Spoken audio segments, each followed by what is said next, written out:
We feel, Thakur, that all our efforts to fight against the exploiting capitalist class without the help and cooperation from the government will serve no purpose.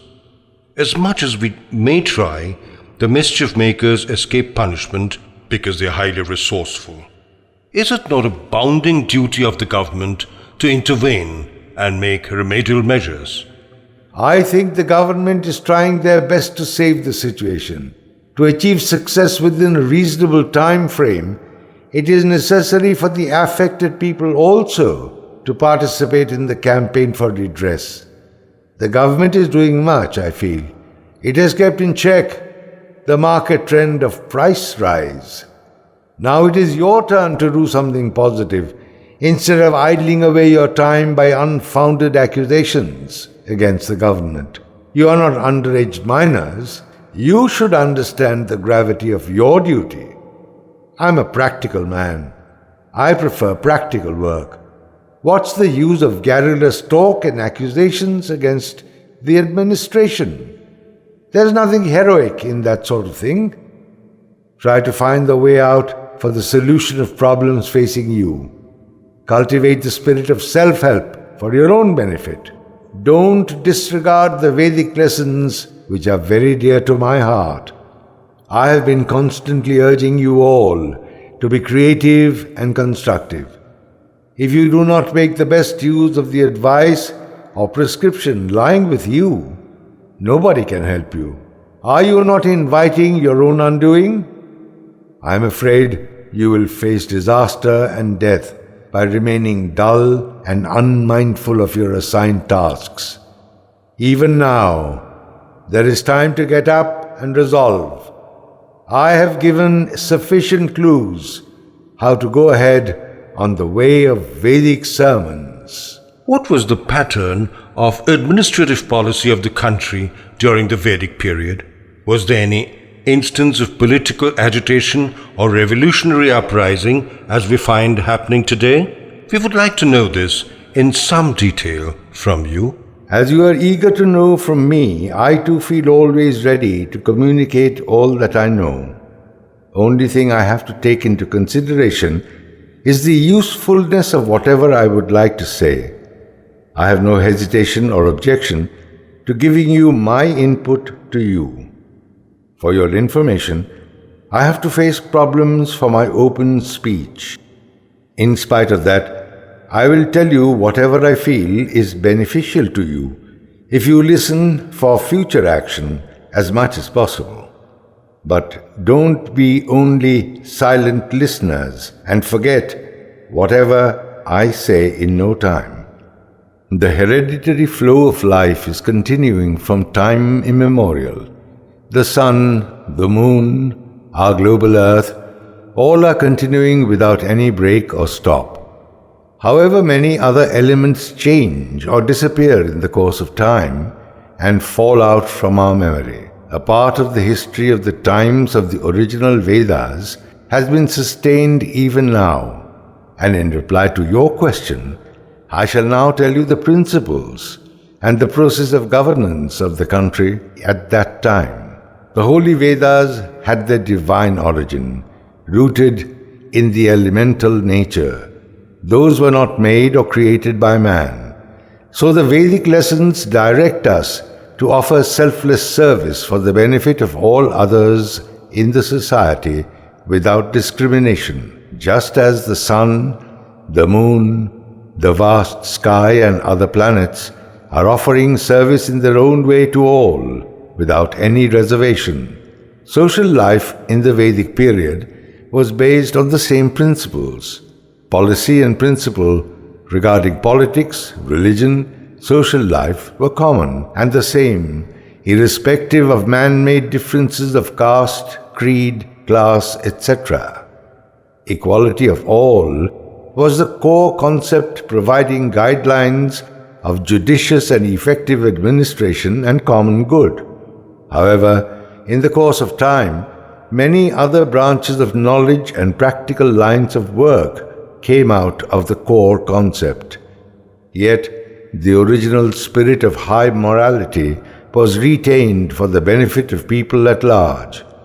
All the religious practices, the system of idol worship, rites and performances, sacrificial offerings were instituted by the Vedic scholars and the guardians of eternal morals and values.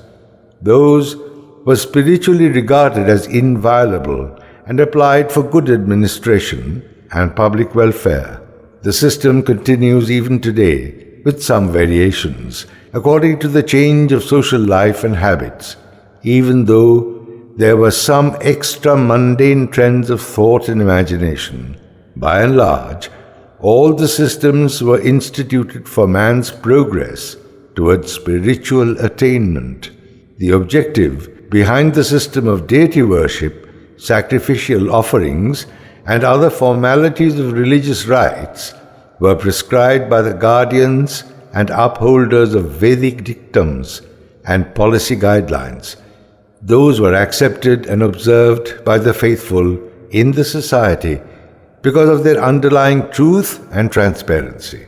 There is no denying the fact that according to the changes of time, culture, and habit in the society, some essential values have been lost, and a good measure of indiscipline, avarice, spirit of acquisition, fraud, and corruption have crept into the social body.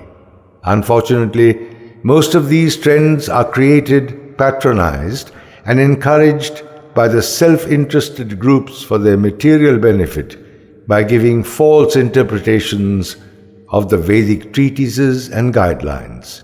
With the intention of social welfare, development, and good administration of the country, the Vedas instituted certain rituals and mandatory guidelines which the people had to observe scrupulously. The society during that period used to live life according to those Vedic injunctions. The practical processes of worship and meditation, and all types of offerings, different concepts of deity worship, though mostly based on imagination, were for the good of the people and are relevant even today for proper governance of the country.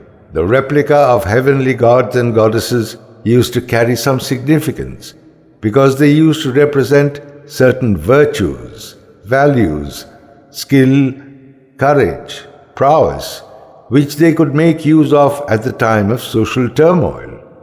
At present, the situation has totally changed, and groups of self-proclaimed religious leaders are engaged in hoodwinking people by fraudulently using the teaching of the Vedas to favor only their own selfish interest. This process created the scope of evil thoughts, distrust, falsehood, etc. among the people. The simple-minded faithful in the society are under constant pressure from two sides, by two groups of conspirators working under the Vedas and religiosity. One of them behaved as if they descended from the heavens, as divine incarnation, with the right of applying the commands of the holy Vedas in their own terms of understanding. On the other hand, we find the second group perpetrating heinous plots of applying the religious rulings and canons to satisfy their commercial interest, and in the process continuing to exploit their devotees and common people in the society, who are misled to believe as true whatever they hear from their fake preceptors. A situation of total disorder has been created by this hypocritical spiritual mendicants, so much so that their ostentations are taking them a long way to material prosperity by introducing false and useless ceremonial rites for the expiation of various types of lapses and sinful acts of omission and commission, knowingly or unknowingly. In this way, they are put under the load of apprehension from which they cannot come out in the normal course. Money collected and accrued by such acts of jugglery are invested in temples and monasteries, constructed to create a false atmosphere of spiritualism and divine grace. All their mischievous activities are contradictory to the Vedic orders. Those orders were proclaimed and propagated for the harmonious development of the society, resolving all the problems relating to poverty, hunger, lack of shelter, and such other basic needs of life. But the happenings in the society, in the marketplace, in the education centers, health centers, and even religious centers are completely detrimental to the genuine interest of the simple people in the society, who are by nature very faithful and God-fearing. It appears that all the different practitioners of religion have conspired to create a situation of apprehension of evil times in the future in the name of evil apparitions. Such machinations in the name of religion work like chloroform and debilitate the common people. They suck the people to the very end and further their own being and body in the process. The Vedic scholars and seers could foresee, even at this point of time, that the situation might face such deterioration. They gave advance warning of the rising generations of mischief makers, immorals, and devilish personnel prone to destabilize the society by their nefarious activities. The Vedic exponents rose up to the situation whenever it was going astray. They would conduct surveys and prepare notes and lessons for the community. In this way, they used to spread the vital news of crucial development to create awareness. Not only that, they would also prescribe remedial measures to overcome calamities and man-made dangers. They performed the role of well-versed journalists of our modern times. They would not stop simply with reaching the news of good and bad developments, but would also advise remedial measures. Unfortunately, that part of a journalistic function is not much in evidence today. Instead, we find newspapers today are more prone to criticism than creative counseling, more busy reporting gossip and make-believe innuendos just for startling the readers by unfound, concocted presentations. Things were better and nobler in Vedic times. The Vedic protagonists took their work in a missionary spirit. They would hold meetings for in-house consultations and exchange of news and views among themselves, and would review the situations developing in the milieu around them.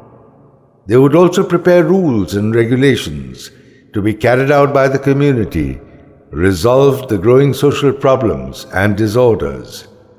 Their action programs are comparable to the methods introduced in the field of modern warfare. Signals there are announced by a series of sound systems. The first sound signal would be for alerting the people of some approaching danger, so that people of status and class could make necessary preparations. By the time of the second signal, people would come out to the open field of strife with whatever weaponry they could lay their hands on and give a fight to their best capacity. The third signal would announce the end of the fight, to hold in check all arms and weapons. In the very old times as well, such signaling systems were in vogue by using conch shells when fighting used to break out between gods and demons in the heavenly regions. So, we find that the Vedic sermons and directives were for public service and the welfare of the people. They never encouraged make-believe stories to dupe the community and reap illegal and unfair benefits. The trend and style of functioning today has helped the growth of superstition of the lowest kind and a situation of vulgarity at the cost of tranquility, peace, and welfare of the people in general.